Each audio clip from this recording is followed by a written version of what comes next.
ঢাকার new market এলাকায় চাঁদাবাজিকে কেন্দ্র করে যুবদল এবং ছাত্রদলের মধ্যে সংঘর্ষ হয়েছে। বিস্তারিত এখনো জানা যাচ্ছে না যে আসল কারণটা কি। কিন্তু আপাতদৃষ্টিতে যেটা মনে হচ্ছে যে এই নিউ মার্কেট এলাকায় কোন দল চাঁদাবাজি করবে, এই আধিপত্য বিস্তারকে কেন্দ্র করেই এই সংঘর্ষ।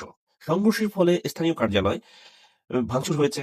ওখানে আছে তারেক রহমানের ছবি, আমাদের মাননীয় প্রধানমন্ত্রী, আমাদের আপসহীন নেত্রী, আমার আপসহীন নেত্রী বেগম খালেদা জিয়ার ছবি পড়ে আছে। শহীদ প্রেসিডেন্ট জিয়াউর রহমানের ছবি ভাঙচুর হয়ে ফ্লোরে পড়ে আছে।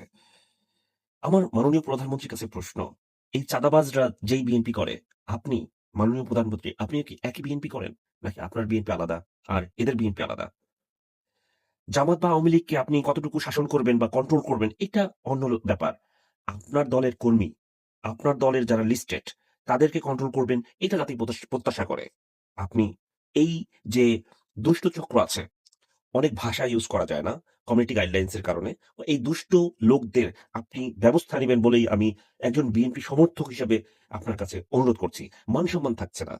মান সম্মান চলে যাচ্ছে আমাদের। আমরা যারা বিএনপিকে ভোট দিয়েছি, বিএনপির পক্ষে কথা বলেছি, আমাদের মান সম্মান থাকছে না। আমরা মানুষের কাছে মুখ দেখাতে পারছি না। প্লিজ আমরা যেন মানুষের কাছে মুখ দেখাতে পারি, বুক ভরে বলতে পারি আমি বিএনপির সমর্থক, বিএনপিকে ভালোবাসি, বিএনপিকে ভোট দিয়েছি। এই ব্যবস্থাটা আপনি করবেন মাননীয় প্রধানমন্ত্রী। ধন্যবাদ।